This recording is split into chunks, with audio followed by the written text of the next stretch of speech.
Dis-moi ce qui t'inquiète, Nathan. Rabbi, j'ai l'impression que plus je demande à Dieu de me remplir de sagesse et de me rapprocher de lui, plus il m'arrive des malheurs. Je ne sais plus où j'en suis. J'ai tant perdu.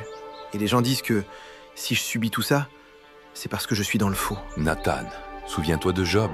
Dans nos Écritures, ses amis aussi croyaient que ces épreuves étaient des punitions ou un châtiment divin. Mais Dieu ne cherchait pas à le détruire. Il voulait forger son âme. Dieu ne dépose pas la vertu toute faite dans tes mains. Il la forge comme on forge un bijou précieux. Si tu demandes de la sagesse, il t'enverra une épreuve pour l'acquérir. Si tu demandes la patience, il te donnera l'opportunité d'être patient, et ta patience sera mise à l'épreuve. Si tu demandes d'être proche de tien, tu seras d'abord éloigné d'eux pour comprendre la richesse d'une famille soudée. Dieu te donnera toujours l'opportunité de développer ce que tu lui as demandé à travers une épreuve, pour toujours en tirer des leçons spirituelles et t'élever vers lui.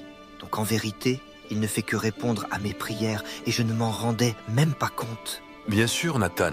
Pourquoi est-ce qu'il ne t'entendrait pas ou ne t'exaucerait pas, alors que tu lui demandes de la paix, de la sagesse, de la patience, des traits qui plaisent à Dieu? N'oublie jamais que l'Éternel Dieu donne toujours en temps voulu. Il sait ce qu'il fait, et il ne te donnera jamais une épreuve que tu ne peux pas surmonter. Si le feu est ardent, c'est que ton âme a une grande force, et n'oublie jamais de tout remettre entre ses mains. Car là où ta force s'arrête, la sienne commence.